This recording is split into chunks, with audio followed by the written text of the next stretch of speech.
नमस्कार दोस्तों, current affair की सीरीज को आगे बढ़ाते हुए आज एक नया लेक्चर आप सभी के लिए लेकर आया हूं। इस करंट अफेयर में आज हम देखते हैं कुछ 5-6 पॉइंट्स हैं, जिनमें से सबसे पहला पॉइंट है वो हमारा नेशनल गेम्स से अर्थात राष्ट्रीय खेलों से संबंधित है। तो 37वें नेशनल गेम्स अर्थात हिंदी में राष्ट्रीय खेल बोलेंगे। क्या बोलेंगे?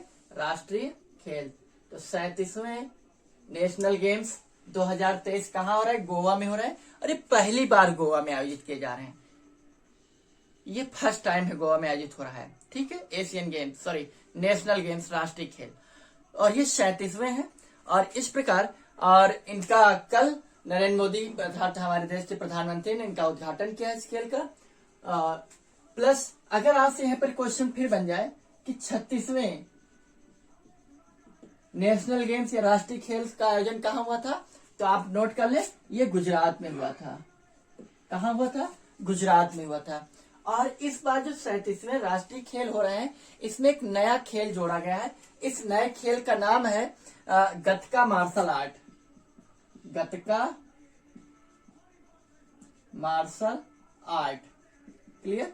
तो गतका मार्शल आर्ट 37वें राष्ट्रीय खेल में जोड़ा गया है और ये पंजाब का एक मार्शल आर्ट है, पंजाब का है। ठीक है, कहाँ किस राज्य से संबंधित है? गतका मार्शल आर्ट पंजाब से है। तो 37वें राष्ट्रीय खेल कहाँ हो रहे हैं? गोवा में हो रहा है, जो कि पहली बार आयोजित किए जा रहे हैं। और 36वें राष्ट्रीय खेल का आयोजन कहाँ हुआ था? तो गुजरात में हुआ था। अब गुजरात की राजधानी गांधीनगर। गुजरात के मुख्यमंत्री कौन है? यह आपको पता होना चाहिए। गुजरात के राज्यपाल कौन है? यह आपको पता होना चाहिए। तो आप कमेंट के माध्यम से बताएंगे गुजरात के मुख्यमंत्री और गवर्नर। प्लस साथ ही 36वें जो राष्ट्रीय खेल गुजरात में हुए थे, इसमें भी एक नया खेल जोड़ा गया था। कौन सा नया खेल जोड़ा गया था? योगासन। योगासन जोड़ा गया था और योगासन में पहली बार गोल्ड मेडल जीता था इसमें पूजा पटेल ने। किसने जीता था? पूजा पटेल ने योगासन में पहला गोल्ड मेडल जीता। योगासन खेल राष्ट्रीय खेलों में 36वें राष्ट्रीय खेल में शामिल किया गया था, जो कि गुजरात में आयोजित किए गए थे। ठीक है। प्लस अगला पॉइंट है हमारा शांति निकेतन। शांति निकेतन तो यूनेस्को ने विश्व धरोहर की सूची में शामिल कर दिया है। विश्व धरोहर अर्थात वर्ल्ड हेरिटेज की लिस्ट में यूनेस्को ने इसको शामिल कर लिया है। अब शांति निकेतन की स्थापना किसने की? तो ये पता होना चाहिए। तो शांति निकेतन की जो स्थापना की है, इसको किया रविन्द्रनाथ टैगोर ने। किसकी ने किया? रविन्द्रनाथ टैगोर। रविन्द्रनाथ टैगोर जो कि देवेंद्रनाथ टैगोर के पुत्र हैं और देवेंद्रनाथ टैगोर के ये 13वीं संतान है। कौन सी संतान है? 13वीं। तो शांति निकेतन की स्थापना किसने की है? रविन्द्रनाथ टैगोर ने। रविन्द्रनाथ टैगोर। और रविन्द्रनाथ टैगोर का नाम आ गया तो इनसे 2-3 पॉइंट जान लीजिए। 1913 में गीतांजलि, इनकी पुस्तक है गीतांजलि। गीतांजलि के लिए इन्हें साहित्य का नोबेल पुरस्कार मिला है, नोबेल प्राइज। या भारत के पहले होने के साथ साथ एशिया के पहले व्यक्ति हैं जिन्हें पहला नोबेल प्राप्त हुआ था। और किसमें? साहित्य में। इनकी पुस्तक कौन सी थी? गीतांजलि। ठीक है। और शांति निकेतन कहाँ है? पश्चिम बंगाल में। कहाँ पे है? पश्चिम बंगाल में। क्लियर? अगला तो अगला पॉइंट है इंटरनेशनल सोलर अलायंस, जिसकी स्थापना 2015 में हुई है। ये सुर्खियों में रहा अभी हाल ही में। तो COP21 पेरिस समझौते के तहत अंतरराष्ट्रीय सौर संगठन का गठन 2015 में किया गया था। किसके तहत? COP21 पेरिस समझौता के। COP21 क्या है? COP अर्थात कंट्रीज ऑफ पार्टीज या फिर देशों की जो पार्टियां आती है उनके तहत ये जलवायु समझौते के तहत प्रतिवर्ष ये बैठकें होती हैं। तो ये 21 यानी 21st बैठक थी, जिसका नाम COP21 बोला गया। तो इस समझौते में ये बात की गई कि एक ऐसा अंतरराष्ट्रीय सौर संगठन का गठन किया जाए जिसमें लोग जुड़े और सोलर ऊर्जा के प्रति लोग जागरूक हो और इस पे काम किया जाए, ताकि जो पर्यावरण का नुकसान हो रहा है, जो ग्लोबल वार्मिंग, सारा खेला ग्लोबल वार्मिंग के लिए है कि कार्बन उत्सर्जन होगा नहीं, जिसकी वजह से ग्लोबल वार्मिंग का स्तर बढ़ेगा नहीं। ठीक है। तो इसमें ये कौन कौन से दो देशों के सहयोग से इसकी स्थापना हुई थी? तो एक तो अपना देश है प्यारा भारत अर्थात इंडिया प्लस फ्रांस, इंडिया और फ्रांस, ये दो देशों के सहयोग से इसका स्थापना की गई। इसका मुख्यालय जान लें, इसका मुख्यालय इंडिया में है गुरुग्राम में। कहाँ है? गुरुग्राम। और गुरुग्राम कहाँ है? हरियाणा में है। ठीक है, हरियाणा की राजधानी क्या है आपको पता होना चाहिए। ठीक, और गुरुग्राम का पुराना नाम गुड़गांव है, तो गुड़गांव का नया नाम गुरुग्राम है, जहां पर इंटरनेशनल सोलर अलायंस का हेडक्वार्टर है, मुख्यालय है। क्लियर? इस समय इसमें कुल 116 सदस्य देश हैं। इसके कितने? 116 सदस्य देश हैं। किसके? सोलर ऊर्जा अंतरराष्ट्रीय सोलर संगठन में। लेकिन यहाँ से एक क्वेश्चन और बन सकता है, भारत का कौन सा पड़ोसी देश है जो इस अंतरराष्ट्रीय सोलर या सौर संगठन का सदस्य नहीं? तो चीन इसका सदस्य नहीं है। अगर आपके पास ऑप्शन चीन और पाकिस्तान दोनों आ जाए तो आप कंफ्यूज हो जाएंगे, इसलिए आपकी जानकारी के लिए बता दूं चीन है। तो टोटल सदस्य वर्तमान में कितने हैं? 116 हैं। अगला है अमूल मजूमदार। अमूल मजूमदार जो कि भी हाल ही में 2-3 दिन पहले ही इन्हें भारतीय महिला क्रिकेट टीम का हेड कोच अर्थात मुख्य कोच नियुक्त किया गया है। किसको? अमूल मुजुमदार को। अमूल मुजुमदार एक्चुअली में घरेलू क्रिकेट खेलते रहे जीवन भर, और क्रिकेट से संबंध होने के कारण इन्हें भारतीय महिला क्रिकेट टीम का हेड कोच नियुक्त किया गया है। 2-3 दिन पहले की खबर है। प्लस अब भारतीय महिला क्रिकेट टीम की बात आएगी तो 2-3 चीजें इससे रिलेटेड आपको पता होना चाहिए कि भारतीय महिला क्रिकेट टीम की कैप्टन हरमनप्रीत कौर है। ठीक है, प्लस और 2-3 बात जान लें कि 2023 जो एशियन गेम्स हो रहे हैं चीन के हांगझाओ में, वहां पर महिला भारतीय क्रिकेट टीम ने गोल्ड मेडल जीता है। क्या जीता है? गोल्ड मेडल जीता है। यहीं पर जान लें कि पुरुष क्रिकेट टीम ने भी गोल्ड मेडल जीता है एशियन गेम्स में। क्लियर? और एक चीज जान लें महिला क्रिकेट टीम के बारे में, जो पिछले वर्ष 2022 में ओलंपिक हुए हैं, कहाँ हुआ था? जापान में। तो उसमें जापान में भारतीय क्रिकेट टीम ने सिल्वर जीता था। क्या जीता था? सिल्वर जीता था। तो 2-3 पॉइंट आपको पता होना चाहिए। अगला काफी सुर्खियों में है 2 दिन से खबर कि कतर ने 8 नेवी अधिकारियों को फांसी की सजा का ऐलान कर दिया, सजा सुना दी है। अब यहां से क्वेश्चन डायरेक्ट यही बनेगा कि हाल ही में किस देश ने भारतीय रिटायर्ड नेवी ऑफिसर्स को फांसी की सजा सुना दी है? तो कतर ने सुनाई है। अब बात कतर की आ गई, समस्या क्या है, क्यों कतर ने सुनाया? तो कतर का कहना है कि ये लोग वहां पर काम कर रहे थे, तो इन लोगों पर यह आरोप लगाया गया कि ये कतर के खुफिया जानकारी इजराइल को ये दे रहे थे, ऐसा कतर का कहना है। वैसे भी भारत सरकार ने इस विषय पर कोई भी बात की नहीं है कि किस विषय पर इन पर ये कार्रवाई की गई है, और पूरी तरीके से भी सरकार ने चुप्पी बांध रखी है। तो कतर ने 8 नेवी अधिकारियों को फांसी सजा देने का ऐलान कर दिया कतर ने। अब यहाँ पर बात कतर की आ गई है, तो ऐसे क्वेश्चन जो है स्टैटिक का बनता है कि ज्योग्राफी से कि कतर के कितने देशों के साथ सीमा साझा करता है या कितनी जलीय सीमा साझा करता है कतर। तो आइए, कतर की पहली चीज तो राजधानी आपको पता होना चाहिए। कतर की राजधानी दोहा है। ठीक है, यहाँ पर जो कतर देश है ये पर कैपिटा जीडीपी के अकॉर्डिंग अगर देखा जाए तो दुनिया का चौथा सर्वाधिक जीडीपी वाला देश है। प्रति व्यक्ति जीडीपी अगर देखी जाए तो कतर दुनिया का चौथा देश है जो पर कैपिटा इनकम जीडीपी के अकॉर्डिंग वो चौथा देश है दुनिया का। ठीक है, दूसरी चीज कतर जो है सिर्फ और सिर्फ एक देश के साथ सीमा साझा करता है। कितने देश के साथ? एक देश के साथ। वो एक देश कौन सा है? तो कतर जो है केवल और केवल सऊदी अरब के साथ, किसके साथ?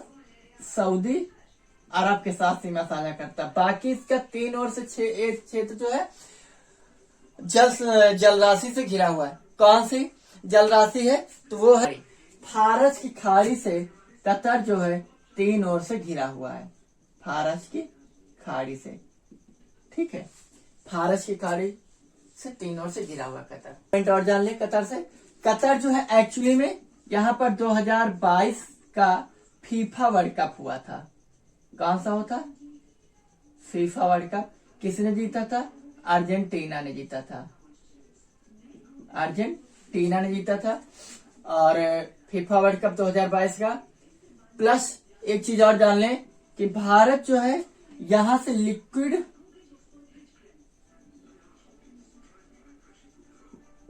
नेचुरल लिक्विड सर्वाधिक आयात करता है। LNG शॉर्ट फॉर्म क्या होगा? LNG। CNG होता है कंप्रेस्ड नेचुरल गैस, यह है LNG लिक्विड नेचुरल गैस।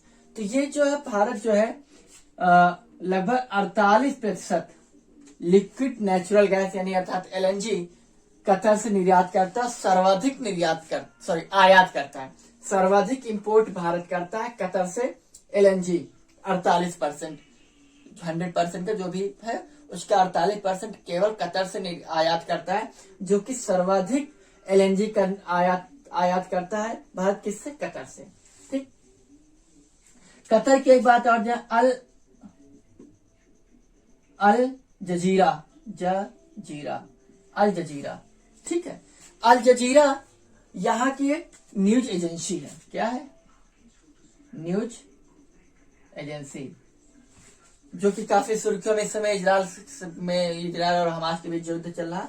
तो अल जजीरा ने भारत के न्यूज एजेंसियां जो है इन पर कई सारी कमेंट की है कि ये भारत की जो खूब न्यूज एजेंसी है ये गलत इंफॉर्मेशन देती हैं। अल जजीरा ने कहा है, ठीक है। तो ये 3-4 पॉइंट आप कतर से संबंध रखिए कि कतर केवल एक देश के साथ सीमा साझा करता, सऊदी अरब, और फारस की खाड़ी से 3 ओर से अपनी सीमा साझा करता है, ठीक है। प्लस 2022 का फीफा वर्ल्ड कप कतर में हुआ था और इसमें अर्जेंटीना ने जीता था।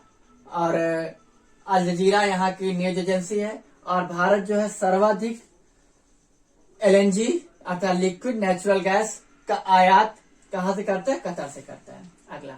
अगला पॉइंट है पोलियो का।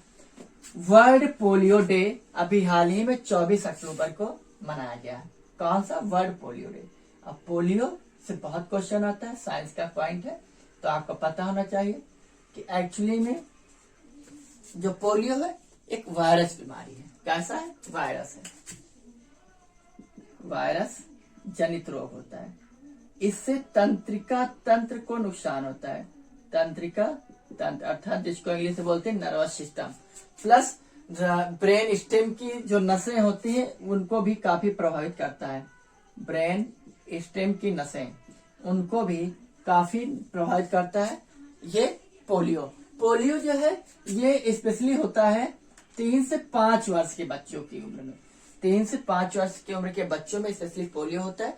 पोलियो की वजह से जिस भी अंग में होता है वो अंग बिल्कुल खराब हो जाता है, मतलब उस पर कोई मतलब एक्टिव अंग रहता ही नहीं है, सक्रियता उसमें नजर ही नहीं आती। बिल्कुल देखते होंगे आप लोग पोलियो, ठीक है। प्लस पोलियो को और 2-3 पॉइंट जान लीजिए कि 2014 से WHO ने भारत को प्रमाणित कर दिया है कि भारत पोलियो मुक्त देश हो चुका है 2014 में WHO ने, ठीक। प्लस पोलियो की और एक बात जान लीजिए कि इसका एक टीका है। पोलियो के टीका की सर्वप्रथम खोज जोनास साल्क ने की थी। किसने? जोनास साल्क साहब ने सबसे पहले पोलियो टीके की खोज की है। पोलियो टीके की खोज सबसे पहले जोनास साल्क ने की है। प्लस और इसके साथ वेलर और फ्रेडरिक रॉबिन्स ने फ्रेडरिक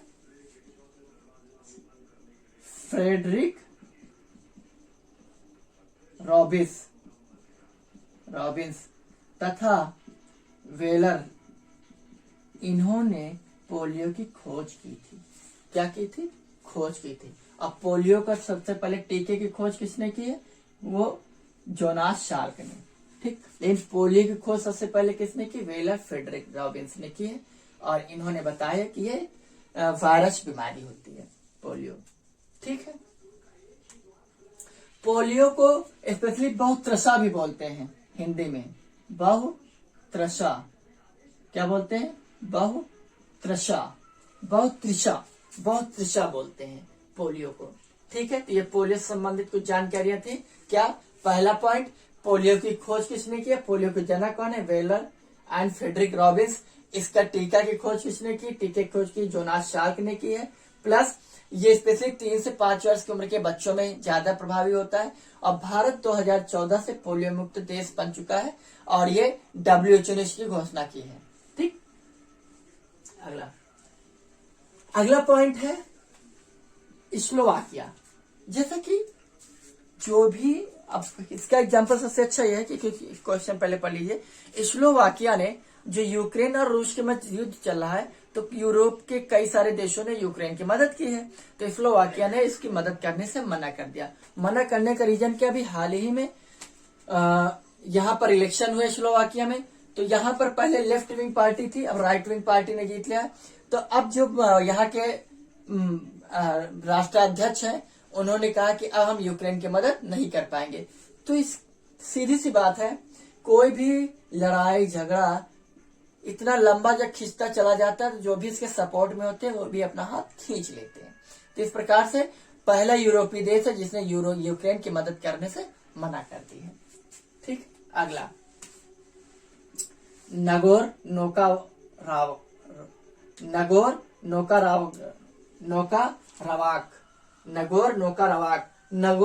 नोकारावाक से क्वेश्चन ये बनेगा कि ये है कहाँ पर? तो अजरबैजान और आर्मेनिया के बॉर्डर पर है, इन दोनों देशों के विवादित क्षेत्र है नगोर नोकारावा जो है विवादित क्षेत्र है अजरबैजान और आर्मेनिया का। अब जैसा कि यूक्रेन सुर्खियों में बना रहा, तो यूक्रेन से कई सारे आयोगों ने क्वेश्चन पूछ लिया, कई सारे आयोग से क्वेश्चन आया कि यूक्रेन निम्नलिखित में से किन देशों के साथ सीमा साझा करता है, या निम्नलिखित में से कौन से देशों के साथ सीमा साझा नहीं करता है, या यूक्रेन कितने देशों के साथ सीमा साझा करता है। इस प्रकार से क्वेश्चन बनता है। तो हमें लगता है कि स्टैटिक क्वेश्चन है, ज्योग्राफी का है, और ज्योग्राफी से क्वेश्चन आ गया। ज्योग्राफी, हिस्ट्री, पॉलिटी, साइंस, ये वही से आयोग क्वेश्चन उठाते हैं जो चीजें करंट से छूती हुई निकलती हैं, अर्थात करंट जिसको टच करते हो जाता है, या जिसके विषय में बात समसामयिक घटनाओं से संबंधित होती, वहां से या तो वो डायरेक्ट आयोग उठा लेता है, या उससे संबंधित जो स्टैटिक का पार्ट होता है उसको उठा लेता है। ठीक है। तो ये रहा आज के करंट अफेयर। और करंट अफेयर से कैसा रहा लेक्चर, मेरा प्रयास कैसा चल रहा है, आप बताइएगा। तो आज का बहुत बहुत धन्यवाद। Thank you. जय हिंद, जय भारत।